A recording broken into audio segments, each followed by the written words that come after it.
I was wandering around Gillinor, trying to find something to do that would make me a little money, but be different than the normal Rune Dragon, Zulra, or Brutal Black Dragon grinds. As I was wandering, I found myself in Falador Park, daydreaming about having a shadow. I had thought about just sucking it up and going to Camp Forecath, even though I really don't enjoy that boss very much, when I heard Sir Tiffy call me over and asked if I could subdue the creature that's been scaring all the new recruits and terrifying the Falador residents. He told me about a giant mole that he had seen living under the park and asked if I could take care of it for about 10 hours so that the White Knights could get some more recruits. It's not like I had anything better to do, and the mole grind actually sounded like it might be kind of fun, so I agreed and started to gear up. Hey, what's going on everyone? Adaptations here, and boy is it good to be recording another voiceover for you guys and editing a 10-hour grind.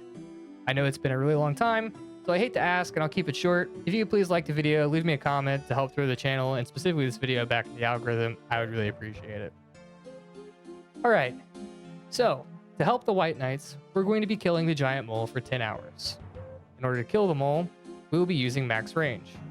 This means that I will be using full Masori armor, the Necklace of Anguish, the Picasian boots, the Zerite frame braces, Archer's Ring imbued, Twisted Bow with dragon arrows, and then in the inventory, we'll be taking 4 Divine Ranging Potions, 11 Restore Potions, 4 Staminas, the Fally Shield, Cannon, Cannonballs, Rune Pouch with High Alch Runes, and the Max Cape for my Light Source. And then, of course, a Spade, so that you can actually get into the cave.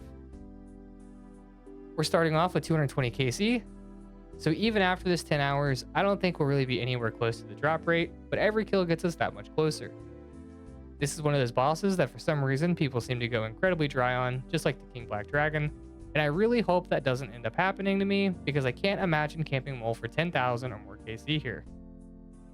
That truly sounds like another level of hell. I recorded the clips for this video while I was streaming before my PC crashed and I had to reinstall Windows and lost all my software and files. So when I found these clips, I sat on them a while before editing and throwing this together. The good news is that all the clips from this grind were actually synced to my Google Drive, except for the final price check. So instead, I'll have to just show the loot tracker on RuneLite. But honestly, I'm just happy I don't have to kill this thing for another 10 hours to get this video done. The mole was kind of annoying with the dig mechanic, but I'm sure everyone expected that going in. What I didn't expect is that you'll have kills where the mole digs as you kill it, the loot will appear where he would have gone if he was still alive.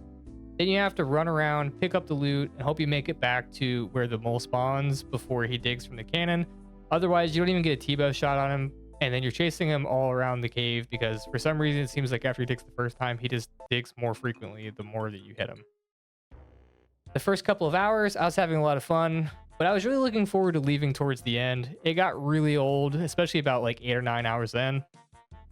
If you want to come and you want to kill the mole and you can't afford the T-bow, you can use melee with Darok, or you could use Bandos and Torva armor if you have that. And then whatever your best in slot weapon is. If you don't have anything that I mentioned above, you can just swap whatever in your best in slot gear is. Honestly, the mole isn't super hard, but Darok is really good here and it's not incredibly expensive. So if you're not sure what to bring, I would just bring Darok and then your best strength bonus equipment and the slots that are free.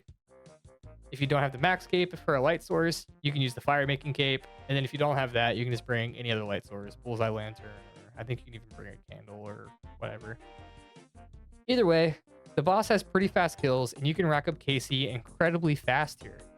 The wiki actually has the kills per hour as 85, and each kill is supposed to be worth 22k on average.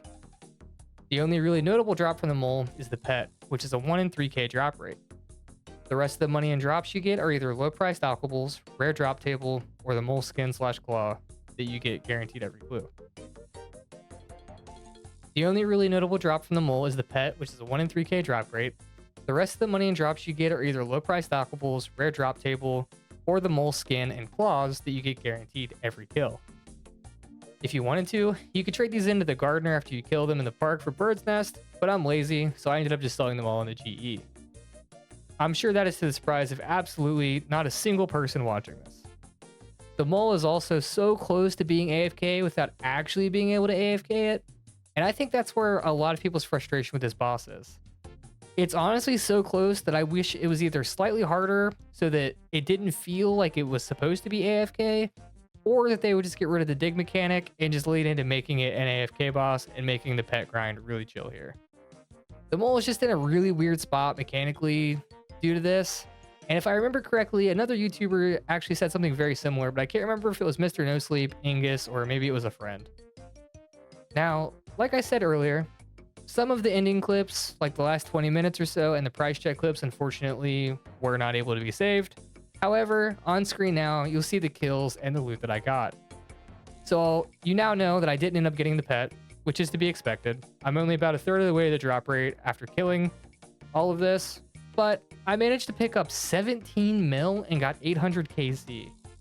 This means that I averaged 80 kills an hour for the entire 10 hours, which I think is actually pretty good. I also ended up getting about 1.7 mil an hour, which I feel like is absolutely insane. I'm pretty sure that's better GP an hour than Zora is currently. So who would have guessed that the giant mole would one day be the same or higher GP an hour than Zora, the prophet snake of all things? Seeing how much GP I actually made, I kind of want to do another few hours here considering I don't have the pet, but I do have Zora's pet. But instead, I think I should find another piece of content that I can enjoy for 10 hours so that I can make another video on that as well. Anyhow, I've got a few more videos planned, and when I get around to doing and recording them, I'll definitely have more to upload.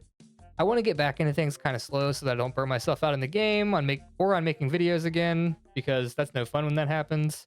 I appreciate all the love that you guys always give and all the support. It really means a lot.